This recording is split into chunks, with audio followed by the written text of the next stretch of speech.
اور ایک آپ ہیں، شرم آتی ہے آپ کو اپنا باپ کہتے ہوئے۔ فیضان نے تو حد ہی ختم کر دی۔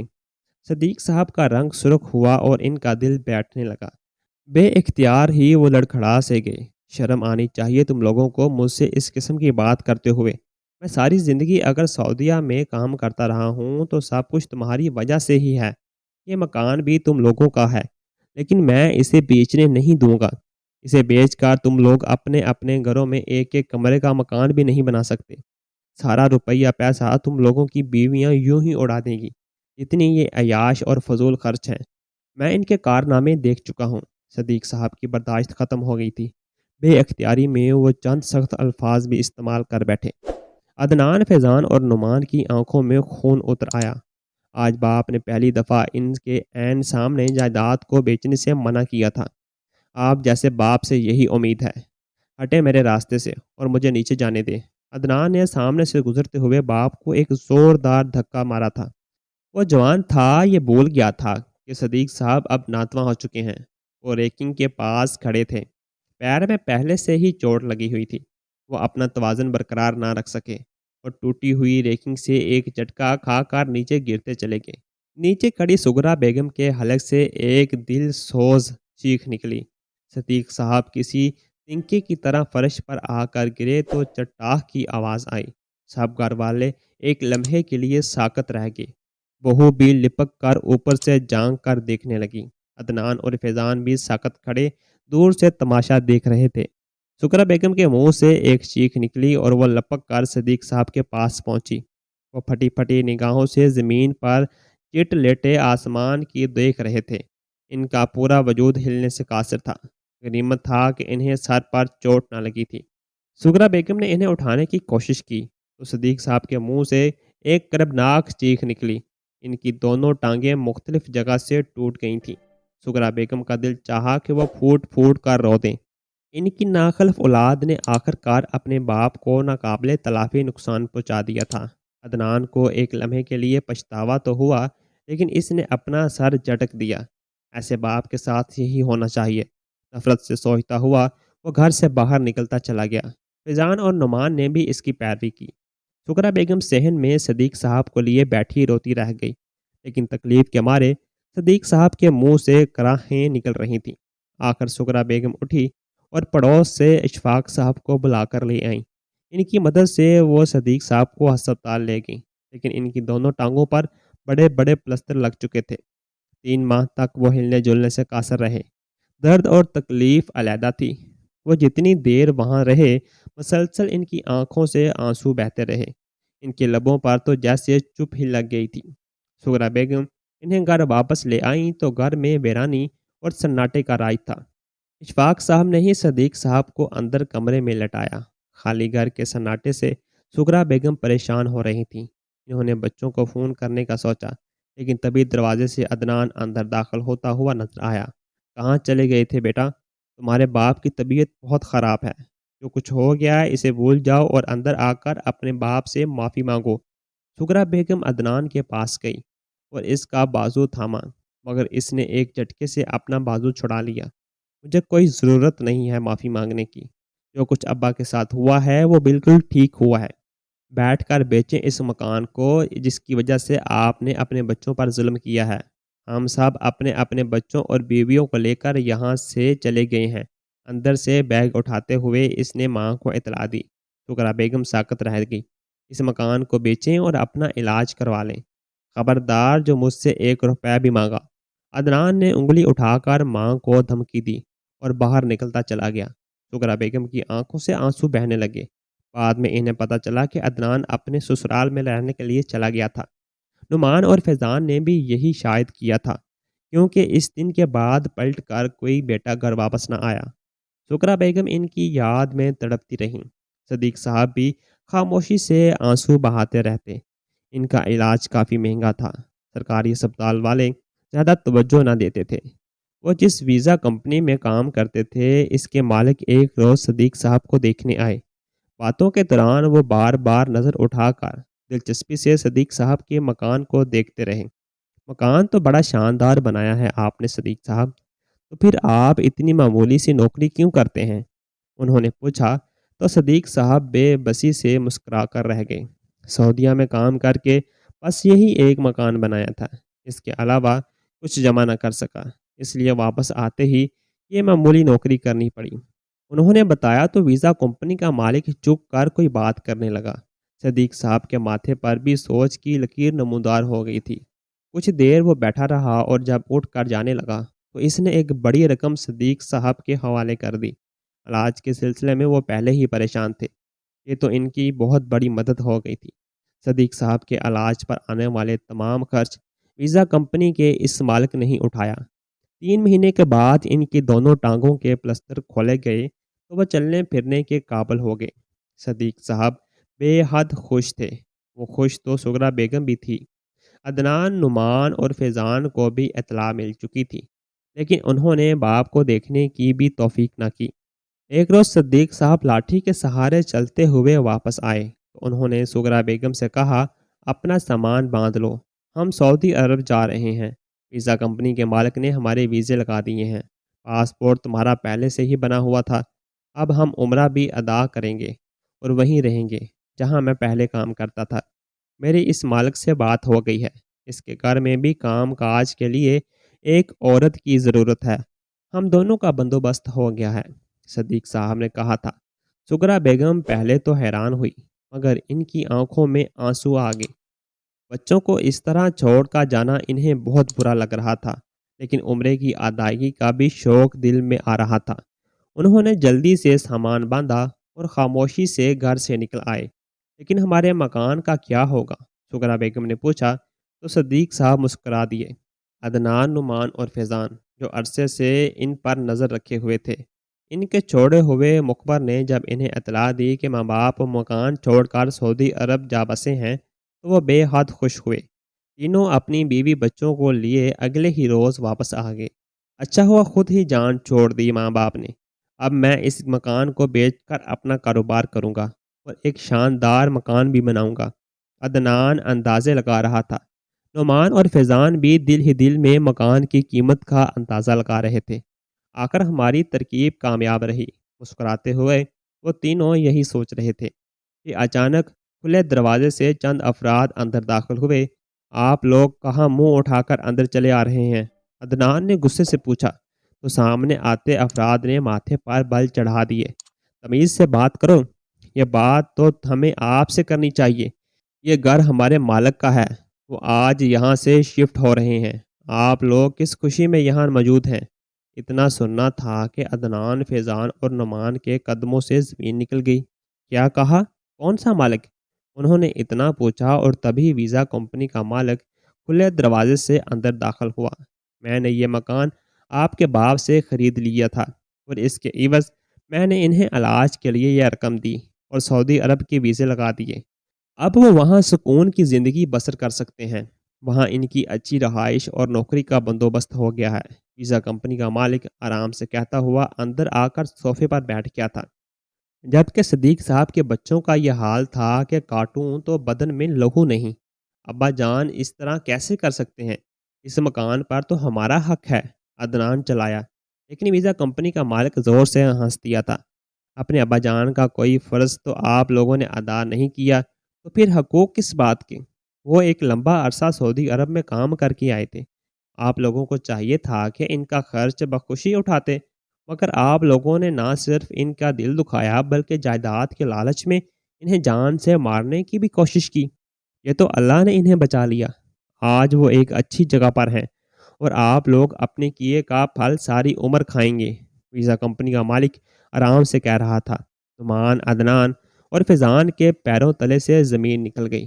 یہ مکان بھی اپنا نہ رہا تھا اور رہنے کا کوئی اور ٹھکانہ بھی نہ تھا۔